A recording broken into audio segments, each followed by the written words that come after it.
So we had quite a lot of work we had to do to get this stream up.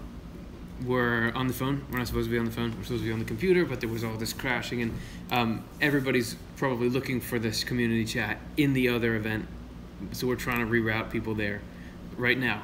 As Harlan mentioned in the other chat, we're here trying to do a show themed on these two major storms that have changed so many people's lives and caused so much damage. So us having a little bit of technical problems is nothing. It's nothing. And I guess that's one. We're going to try to look for silver linings. Hey, Sharon. Hey, Gabriel. This is where we're going to do it right here. We're going to try to be looking for silver linings in the face of tragedy. So, because is that one of them? That even we who are on the periphery of these giant storms that hit the United States and a couple of associated places, we're now able to put our own lives in perspective.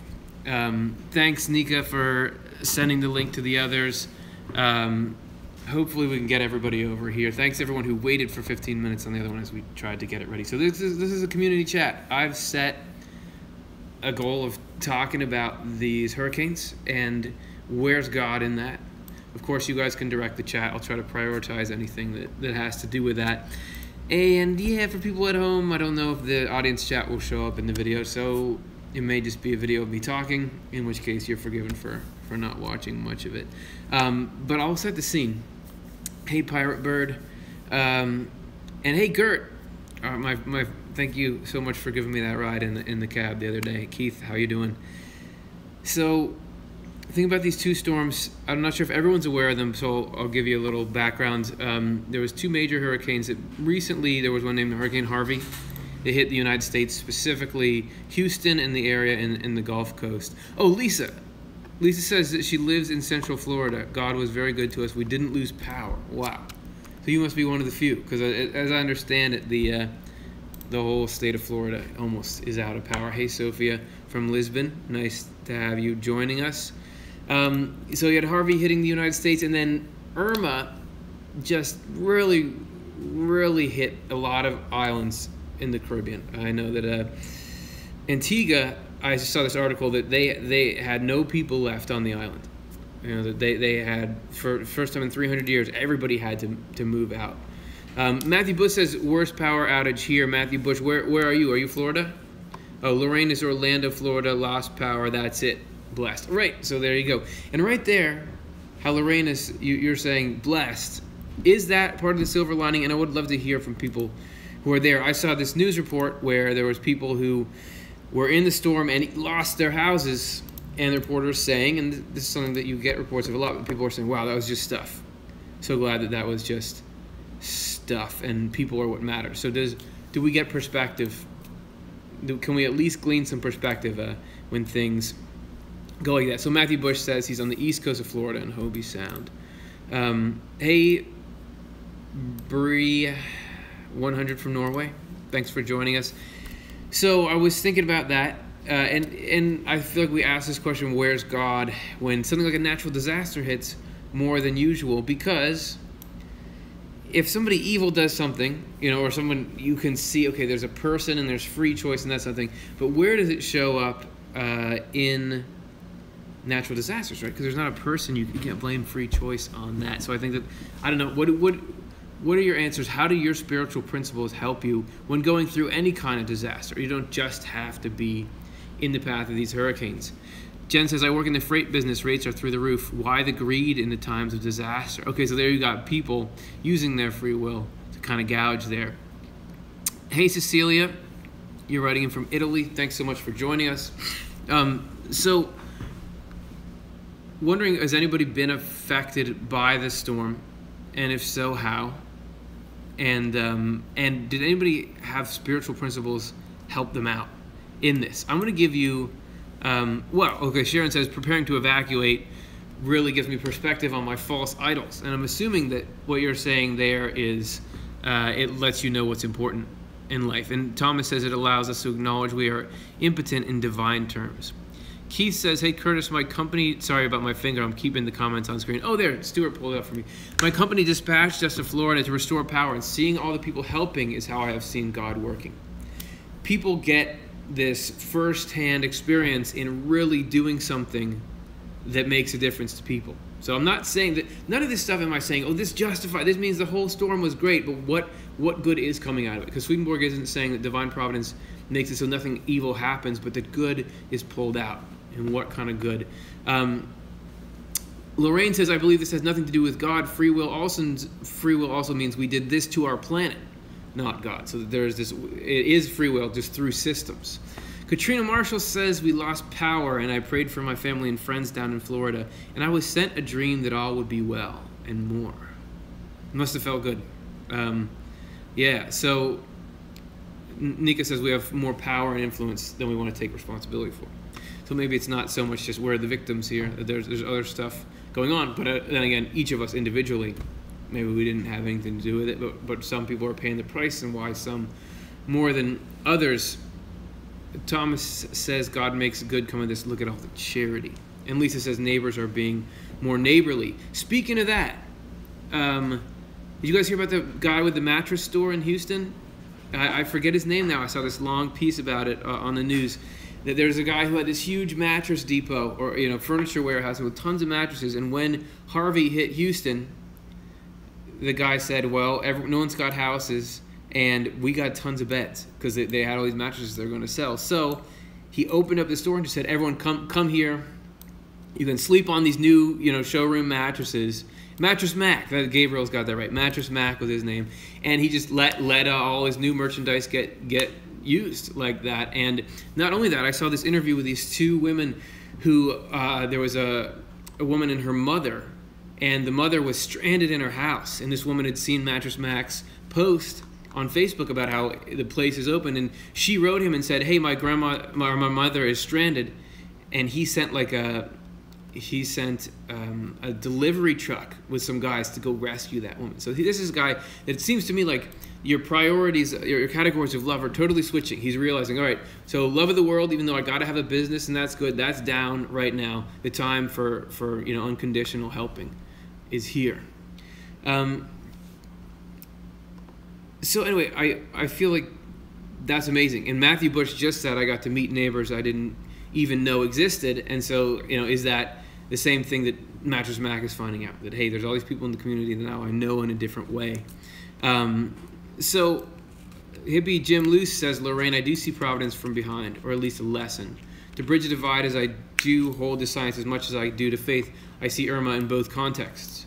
Right, and it's not that it's just one or the other. It's not all spiritual. It's not all physical. I mean, that seems to be Swedenborg's message, that there's this confluence, right? This convergence.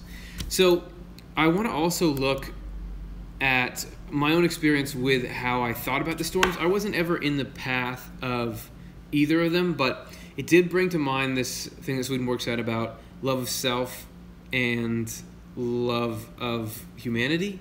That we can even love a bunch of people, but if we sort of think that they're our own and love just our own category of people more than the rest of the world, we still got some problems. And I could see that I had that problem in the way that I was thinking about the storms. Because when I was just hearing about them on the news, they didn't really scare me. I mean, there was just like, oh yeah, that storm, oh, it's going up to a category 4 now. But I didn't feel like nervous about them. It was only when some part of me was touched by it that I really felt like when a good childhood friend of mine lives in Houston, and once I started realizing, oh, he's getting affected by this, he can't get to a member of his family for a little while because of, then I got worried. So what I need to work on is at least when I'm seeing those newscasts that I hope this goes down. Really, because when it affects me or those people I know, then I really have more of an interest in it. For another example, when I was in the Outer Banks of North Carolina, which is like this little barrier island on the east coast of the United States. And when I was there was this tropical storm, and it made the driving amazingly difficult because there was really low visibility. I was pulling into the house. It was nighttime, and there were these huge puddles I was just barely getting through. In that situation, I wanted that storm to stop and to calm down because it was doing damage. So it just reminded me that when I just see these little graphics on the Weather Channel on TV, that's something.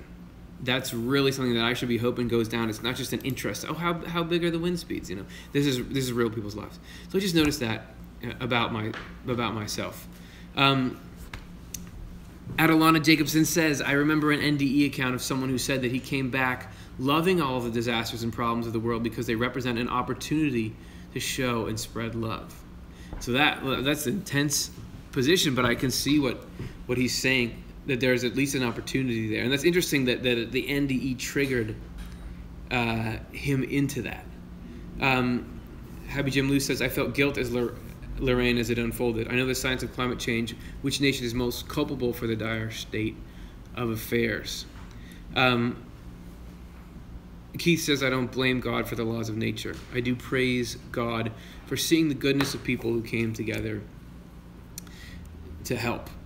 Yeah, so, and you often think of like, then how can I help? And how much do I help and when? Like I made a little donation at the grocery store, but should there be better systems in place to deal with this? I do want to touch on something, which is that whenever you get hurricanes like this, I think any disaster, but I feel like particularly hurricanes, you get some religious people saying this is God punishing the human race for something. Like this is God, like he's mad at some trespass we've done and then punished us with this. I just want to point out that myself, but that's inconsequential, but Swedenborg is so against that. Because first of all, he says God can't punish. True Christianity 56, God can't even look at people with a frown. So even if somehow you were to transgress, God doesn't punish. But also, like, why would... Katrina says we punish ourselves, which is exactly right. But, like, why would you, if you're God, use a storm, like something that imprecise and that broad? It just doesn't make any sense. So I just want to, just in case anybody's not familiar with what this channel is all about, and the title is Where's God in Hurricane Irma? God is not interested in attacking people physically, no matter what. This is not what God does. Bree 100 says, it's so nice to see you in real life. You saved my life. I think positive now. Love you. If you're talking to one of the people in the chat, so glad you saw them. If you're talking to me, thanks. I'm so glad you're enjoying the channel. It's great having you here. So this is Andre saying, first time, sorry, I'm just pausing to read this chat since we don't have our regular setup here. First time joining you on a Friday afternoon. Wish your live streaming was on Saturday or Sunday since I normally work Friday at this hour. And we are trying to get the whole live streaming thing figured out and when we want to do it and what the best times are. So good to know that weekends, the tough thing is it's harder to get our crew together on the weekends. But it may be that eventually we do something rotating, you know. Beryl Walsh says, wow, this is so my issue. Thanks for bringing it up. Which issue are you talking about? Not that I'm being nosy, but just wondering. Thomas, thanks for the encouragement there. I appreciate it. I want to say, Adelana says, I wonder what the spiritual correspondence of a hurricane is. And there's probably multiple, because everything Swedenborg says has got like a positive and a negative correspondent. Hurricanes are intensely destructive, but they also, unless I'm mistaken, they are serving a purpose for the climate of the planet, in that they are a way that the planet sheds heat. Maybe I've got the science on that wrong, but so that they're doing something overall, like if they stay out in the ocean, they're good for the planet. It's when they come in and hit us that we get problems. But so there's got to be a positive and a negative correspondence. So storms in general can be the same sort of thing. You know, dark clouds can be symbols of falsity, and then the thunder would be, I think, the evil within. So a hurricane is just on such a larger level, and again, some kind of spiritual temptation or something like that. Linda May says, what gets me is when Christians claim that God uses hurricanes, etc., to punish people for the oddest things. What's that old saying? You know you've created God in your own image when he hates all the people that you hate, right? So Beryl says, okay, so I asked Beryl what the problem is. Either God is all-powerful or God is not all good. It makes it really hard to be a theist, you know? And I think that that's called theodicy. That's the study of the problem of evil. And I would love to know, how do all of you hold that? How do you reconcile that? It seems like Swedenborg would, if he had to lean towards one of those, God, not all-powerful or not all good, it would be not all powerful, because he does think that there are certain things God can't do. We did a show called What God Can't Do, that there's the divine design and God doesn't operate outside that. But the caveat is that he doesn't operate outside of it because it's what's best for everyone in the end. The way I seem to understand it is that God has certain limits in that God cannot accomplish the goal of having eternal happiness for everyone without some suffering, and leave us in freedom and get rid of all suffering. That divine providence certainly can make it so that everything's okay in the end. That everything's okay eventually. That everything that happens, no matter how painful, leads to good, but can't eliminate that suffering in all cases. Eliminates tons of potential suffering, but can't eliminate all the suffering in all places. So hippie Jim Lou says, this being held in a state of apparent autonomy seems quite key in terms of limits, as you say, regarding God. I think so, that it's got to be real. Like, we're actually here. It's not that we're in a simulation that as soon as we cross the boundaries, we'll get course corrected. There's something about it being real is essential. But yeah, I'd love to continue to hear everyone's thoughts on it. Andre says God doesn't punish people. Ivana says, think that is from universe. Do not ask about God's role here. Our roles are wanted from our conscience. Thanks, Matthew Bush. Glad you like that answer. Kate said, in dream interpretation, the wind corresponds to our mind. Maybe hurricanes correspond to us getting to rethink how we live and care for each other in society. That on an individual level, this is some great resettling of things. Harlan says, pampered people who never have to suffer don't mature spiritually.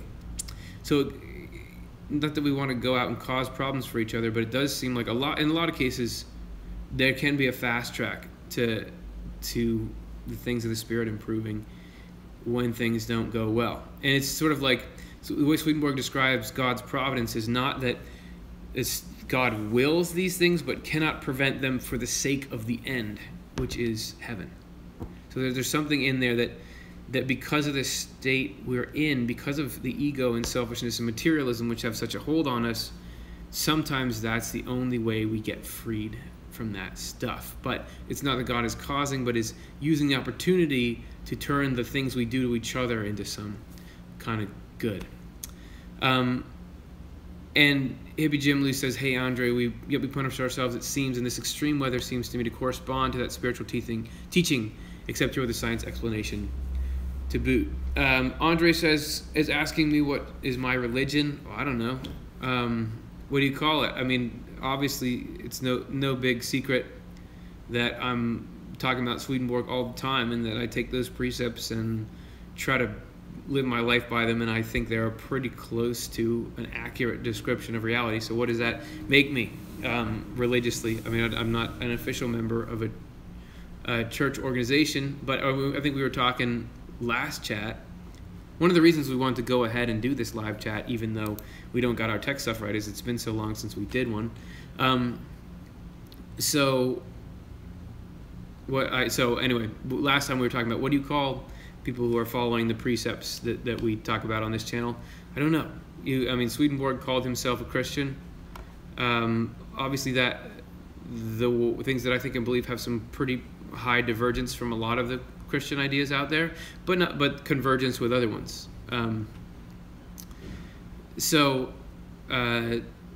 Angel Shining says, I'm a Swedenborgian Episcopalian. Seems like a perfect fit for me. Yeah, there you go.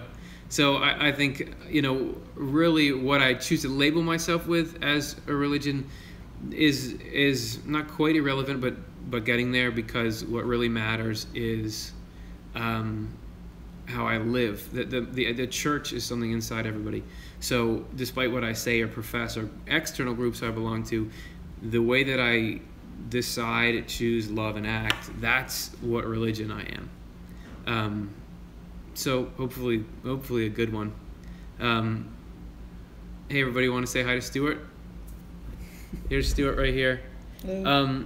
And hey Stuart, you want to jump into the conversation for a second? Sure. Not to put you on the spot, but because Stuart was doing so much good work getting this thing to work, but we had this program that had never given us problems before. It just crashed and crashed and crashed. You can see that people are saying Hi, Stuart. Yep. Hello, everyone. And you haven't been listening to our whole conversation, have you? I've been listening to a lot of it. I've been trying to fix the problem, but that's right. Listening. Well, I appreciate you getting this stuff behind the scenes you have.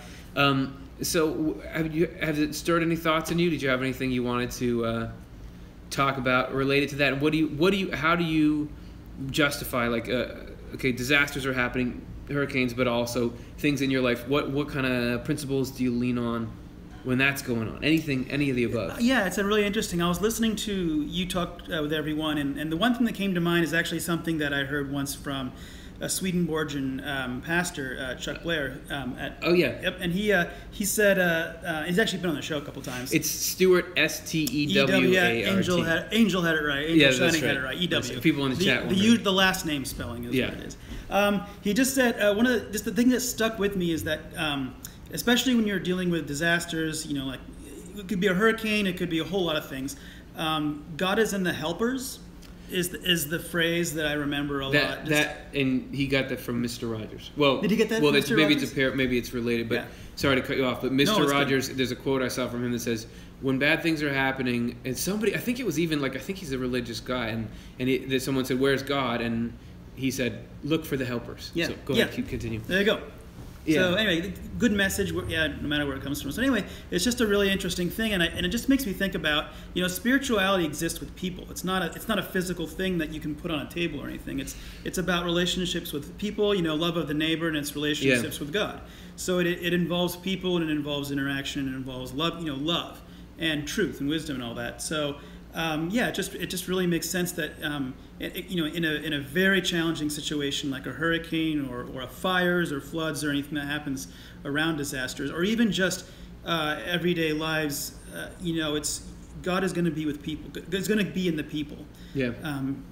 That there is a quote in Swedenborg that says, which is kind of a surprising quote, but I'm paraphrasing it, but God loves each one of us but cannot benefit us directly, so he inspires each other with his love. That is pretty clearly saying that is the way God reaches us, is through other people.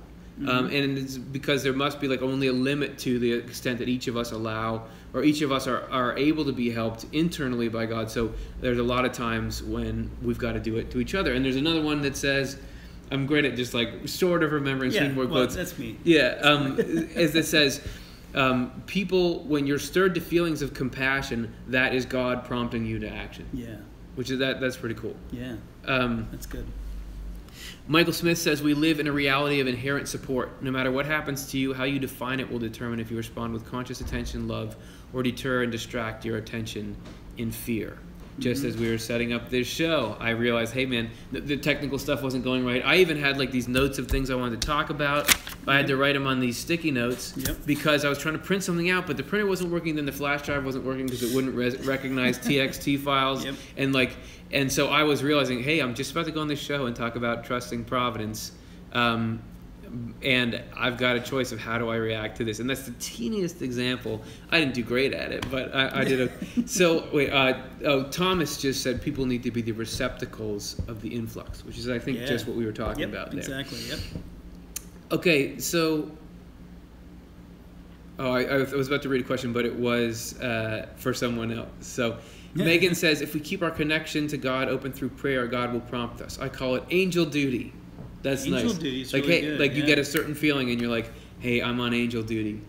Yeah. And I think you'll often have people talk about experiences with angels that they have, where they're not sure. They'll say, "I think it was an angel because these people came up and they helped me, and they really helped. They were there right at the right time when I needed it. And then when I tried to find them, there was no tire tracks, and they were gone." Yeah. And I'm thinking, where's even the dividing line? If whether or not those people were somehow supernatural or they were just people inspired, that's still angels working through them. Yeah. Right. Yep. So I think that's cool. Do you want to read Michael's quote there? I gotta sip my tea. Okay. The one just popped up there. This. Yeah. So Michael wrote, if you define it by saying this will suck, it probably will. If you define it by saying this supports me, you will be more open to witnessing how it supports you and discover synchronistic events. Okay, Interesting. So that's because that's every little thing that I go through, I have the chance to try to say, okay, this is providence. We have a quote, maybe in our upcoming show, it says, divine providence, or the Lord makes it so that everything that happens in someone's life tends eventually toward their good. That is what divine providence is. Yeah. And I know there's a lady named Washali who sometimes I appear on her show, and one of her mantras, she's heavily influenced by Swedenborg, and one of her mantras is like, and I'm paraphrasing her mantra, but is that this is happening for my own good. There can't be an experience that I don't need or that doesn't help me. And I think that the more we think about them like that, and it's a tough thing to do in the moment, but the more that we do, the more we internalize that, and it changes the way that the perspective that we have on everything. Yeah, so Angel Shining says, an angel saved my life one day. I would be dead if not. Was not my time to go. If you want to tell a little bit of that story here, you're totally welcome to, but you don't. And Linda says, I've been fortunate to spend time with the most loving people who serve in post-war, post-natural disaster areas throughout Ebola, etc., and through the wars. People show most love and community. I do feel like when the news is on about something like a hurricane or a natural disaster, it all shifts towards how do we help. Like, that's what everybody's thinking about. Rather than when it's just like, oh, this politician is fighting with this politician. Yeah, there's sort of a different... There is, in the wake of this thing that's really destructive, people sort of unifying for the common good. Yeah. So, yeah, man. I want to go back to Angel's comment about an angel saver. I actually had I don't know if it's similar or not, but I actually had an experience where it could have been an angel that saved my life. But I was driving.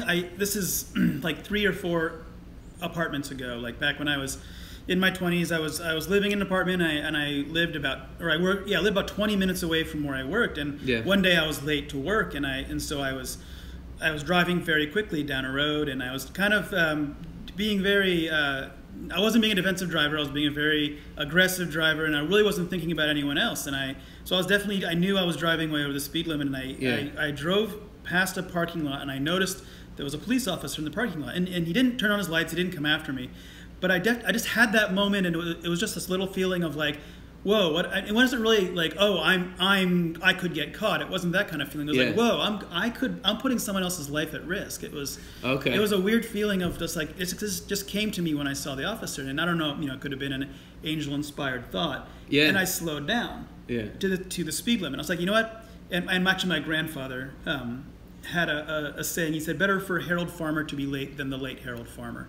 Hey, that's pretty good. Which is pretty good. So anyway, I slowed down to the speed limit, and I got to the next intersection, and I had the green light, and I was going forward to go through the intersection. Suddenly, this guy from the cross traffic just came barreling through at like 45 miles an hour, and if I hadn't slowed down, he would have teed me, and I wouldn't be here today. Yeah, man. And this would be a very lonely. It would have been This would have been a very. He would have had a big space next to him. Oh my gosh. But anyway. Wow. So that's just cool. It was a very interesting thought of like, wow, like I could be putting someone else's life at risk. So. Yeah, and that it came. Yeah. It's like that seems very angelic that it comes in the form of think about others. Yeah. But it actually ended up helping you. Yeah, it could have been, I could get caught. Yeah, and that would make me look bad. Right. But it wasn't. No, it was sort of a wait. Think about how this could be affecting someone, which I think that happens to people. Totally. So Robert up at the top here now says, "Is Donald Trump evil?" And the answer is, we don't know. Nobody knows. Swedenborg says that you can make what he calls natural judgments. So you can say, I think that this behavior this person is exhibiting is harmful and needs to be somehow mitigated or stopped, but you can never say, I know that you have evil intent to anyone. That even angel, nobody, only the Lord knows our heart, and that we got to watch out for making what he calls spiritual judgments. Right. That I can't, even if Stuart, if you come in and knock over my tea right onto my foot, I can't say like, it seems like you tried, I gotta. Even though I can like act accordingly, and next time you come in, shield myself, or say I'd like to be transferred to a different office or something, right. Or take it up with human resources. Do we have that? But I can't say I know Stuart is evil because we just don't have that. Katrina Marshall said he's human. which is so you can have people who Swedenborg says it's always surprising. People who seemed like great people in this world could actually not be that great when they get into the Spirit, and people who seemed like really evil actually were acting in what they thought was good, because it's all about intent. That's the main thing. There was another. This wasn't the other one. John Allure says it seems easier to have a positive attitude when it's someone you don't know personally. When something bad happens to your child, it's hard. And that's exactly right. Because the more removed something is from my life, like sitting here, the whole theme of this show, the hurricanes. Like, let's look for the silver lining. Hurricanes didn't mess with me. They didn't even ruin my vacation, much less ruin some property of mine, much less someone I love got hurt or worse. Right. It's easier for me to look for it, but the more it gets into your own life, it's much harder to.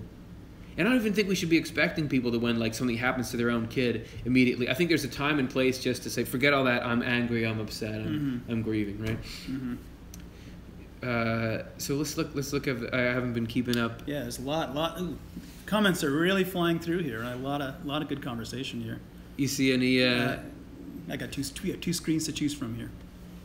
So we got into a discussion here about religious institutions. Michael Smith said old religious institutions will collapse or integrate to the degree their members understand all religions as reflections of one reality. Which that was something Swedenborg was saying that, and at the time it was kind of a radical thing to say, because you didn't, there wasn't this sense of globalism, and there wasn't this sense of the human race. It was still much more country and your own church regimented. So for him to say that this is how it goes, that there's people from all kinds of religions in heaven, that was intense, But it seemed now, looking from where we are, it's just like that's got to be how it is. Carolyn Norton says, well, I've tried to get this show, but it has crashed and stalled so many times. I'm giving up. Have a good day, everyone. Sorry, Carolyn, if you're still here. Thank you for trying. And check back in a little later, because maybe you can't catch the live show, but maybe you can catch the record when it gets archived. So for all of you who are seeing this now, the next time you try to get something, it doesn't work. Yeah, there might be easier to pull up in it. So Bonnie says, stop going to service, but staying in touch with my friends in the congregation. So, there's still the community side of religion, and some people are finding that it still serves them. Some people find it doesn't. What do you feel like, just broadly, I'm not saying talk about yourself, but in the circles and that kind of thing, with your demographic, how are people interfacing with religion? Is it static? Are people moving away from it? Do you find people finding it? Well, with the people I know, it's a mixed bag, because I feel like it's about people's state, and I just sort of wonder if we're in a place where there's a lot of freedom of ideas, and I think I'm in a state where I think most of my friends are married, or people my age are married, and a lot of them have kids, and I think as you grow and develop, and as you go from like sort of being included in a family unit as a child to being sort of your own family unit to being the heads of a family unit. Like I think and even when you have your job and relationships and everything, you're going to go through so many different states. And I think so many of my friends, everyone's in their own state. And for some people, going to church or being a part of an organized religion is very helpful. And I think it's what they need, because there's a type of community. That's right. And it's and it works with them, and it helps them work on that part of their life, that state of their life. And for other people, I think their church isn't a building. Their church is their friends that they deal with on a regular basis. Like part of I think what Swedenborg talks about being charitable or being good is being kind and being like just really sort of honest and good in your business and in your everyday life, and sort of demonstrating kind of everyday charity. I think for some people that's like their church is it's the way that they can grow closer to people and closer to God. And I know there's a long time where I volunteered for a church, but I kind of didn't really get the pull to be in the congregation. I wanted to be kind of a supporter of other people's religious experience, right? And so I used to run cameras. I still do. You run cameras. You sort of make. For me, my state was like, I want to support other people's religious experience, and that was my worship. That's your religious, and that's my religious go. experience. Right. I think you can be a part of a community or be a part of a religion in different ways. That's right. Based on kind of what your state's about. Yeah, that's right. So there's all kinds of angles, and nobody's experience is the same, even within the same room. You're there doing one thing, someone else is there doing another thing. This is a monumental thing that I just saw written about in this chat. Keith Curry says, on a lighter note, I found a new ES as Manuel Swedenborg member when they spotted my offTheLeftEye shirt while grocery shopping. Oh, nice. Dude, so you got recognized for your gear. That's amazing. I've never had anything like that. That's awesome.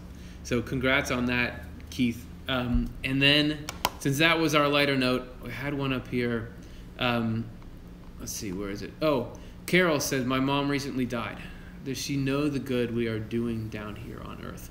So Carol, we're really sorry for your loss. Regardless, it doesn't matter if we're saying providence brings everything to good in the end. There's life after death. None of that changes. That it hurts to lose someone on all kinds of levels. So thank you for being willing to share that. And my sense is she's got to know something. And I would think the good we're doing is the thing that's got to shine the most brightly in that world, because good is coming through heaven to get to us. So you'd think they'd be able to see it on the way down. I just can't imagine, especially with all the near-death experiences. You go. Every one of those begins with you see your mom or your grandfather. It just seems like the people that you love, if those happen to be in your family, it seems like the personal reunions are instantaneous, and that Swedenborg saying love is what brings presence, or thought brings presence, love brings union. So, which is even closer than presence. So, if you guys have that bond of love, it's got to be that you still are in proximity. And I would think she's overjoyed at all the good stuff that you're doing. So, Matthew Bush says, I agree, Stuart. Oh, thank you, Matthew. Yeah. Bonnie says, I miss out on some acts of service I could be helping with, but I'm letting people at church know I still want to help. And I think it's interesting to pick back up on our conversation of organized religion, that I even was, looking at articles by people who are very, very ardent atheists, who have had usually had some kind of religious upbringing that they feel like was damaging or something, and now have very much intellectually hashed it out and thought, I reject religion on these principles, and they're not like, I wish I was still. They're happily out of it, but yet they still say it's hard to recreate the community that religions have, just because the way they bring people together, and that's something that everybody's trying to find. Not all churches give you a great community or something, but it is interesting. Wherever you fall on the spectrum, you're going to be looking for community. And how do you get the same kind of communities for people who don't want to do the community in the traditional church way? So I think that's something like Swedenborg talked about, spiritual world organized into spiritual communities. We're hardwired to want to have this community thing. Cecilia says, thank you for your work, guys. Great topic. I have to go. Moreover, my internet connection is not working. Bye. Thanks for trying to stick it out. And I don't know how much longer we'll go on this, because we're just on the phone. The people at home aren't going to be able to see the chat anyway. It's so painful because you can see it on the screen here. I did read that they made a way that you can, from the YouTube app, just share your screen, but I forgot to do it. I didn't think we'd be using this. Sure. It says, so you may think you aren't being of service just by doing work every day, but you actually are. Yep, I agree. Just by doing your work every day, you're being of great service. Yeah, and Swedenborg, didn't he say that the greatest way we practice charity is by doing our occupation justly and faithfully. Ethically, and all that, Malik Ross says, what about people that are already in church but cannot stand the doctrine anymore? I'm saying, if you can't stand the doctrine, it's totally fine to get out of a situation where you feel like the ideas. Swedenborg spent a lot of his time trying to push back against ideas in the Christian church of his day that he thought these are toxic, these are not conducive to life. Gabriel's in Germany. Hey, we're starting to fill out our map here. Good. Yeah, where is everyone tuning in from? Yeah, if you guys, Germany. If you guys want to, I know we had. I know we have the Carolinas, of course. Sharon's here. Florida. And we didn't mean to leave the hurricanes behind. If anyone wants to continue to talk about that, just bring it up. Norway, Charlotte, Denmark, Pennsylvania, I've been Pennsylvania. there. South Carolina, Penn, Austin, California, Vienna, England. Hey, from Florida, hey, Leanne, hope you're doing well in the storm. Cape Town, the Netherlands, Lawrence, Massachusetts, Aurora, Colorado, Utah, Canada, Croatia. We gotta get a map. I know. We need Hobie Sound, Florida. That's yeah. Matthew Bush, Georgia. Great. Thank you so much. Copenhagen, right? That's where, Göppingen, Germany, and then Toronto. That's all good. Yep. That's all good. Wow. Thanks everybody for hanging out. What a day and Dallas. age we live in. Right, just reading a couple. Kings Mountain, North Carolina. And I was thinking of, the other day I had a definite surge of feeling like, I'm so glad we're living in this era rather than 30 years ago. Just from a technology standpoint, and us trying to, and all of you are a part of this, trying to get these ideas that we talk about on this channel out to people and connect with people. That would be so hard to do 20 years ago, even 15 or 10. But the technology is so amazing. It's such a good time to be trying to spread concepts, man. So I just feel really lucky. I can't imagine trying to do this show with a newspaper back in the day with the printing press, and like, is it be like the personal ads? Or I don't know. And what this does. Lorraine says, do you have any shows on Revelation, like the breakdown of the end of days? Yes. We have a whole series about the book of Revelation. You just got to get onto our search Off the Left Eye Revelation. That's on YouTube. That's probably the best way to do it. We're actually, it's Hobe sound, not Hobie. It's Hobe like a robe. That's where Matthew is. And so we search Revelation, and we're doing a show on it. Not this Tuesday, but not this Monday, but the following Monday, we'll be posting the next one about the 4 horsemen in the book of Revelation. A lot of people talk about that, so it's going to be interesting to discuss Swedenborg's take on it. Keith says at 51, I never thought I'd found my church on YouTube. Yeah. I hope it's a good church wherever it is. It's a great community, so yeah, definitely. I think he's talking about this. Hey, wait, there was one right here about luck. Where is it? Well, did it go up? Oh. No. Oh, yeah, sorry. Yes. What does Swedenborg said, if anything, about good and bad luck? In the book Divine Providence, he says, this is funny because we're trying to, no, God is not causing hurricanes. But yet, Swedenborg does say that everything, even down to which side of a dice faces up when it's done rolling, it's what he calls the ultimates of providence. So it's not that God is like, okay, I'm going to make it be a 5, but there's something of providence in everything.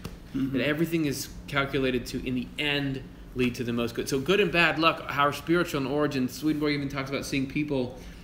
You can see a spiritual cloud above their head, and based on the color of it, you could know whether they were going to be lucky or unlucky. So it's just bizarre, but it is something. Oh, but someone here said you guys should. Harlan said you should open a matching site for lonely Swedenborgians. Yeah, well, we're so glad we got matched up with all of you right here. But yeah, and we are going to try to work to improve our community features.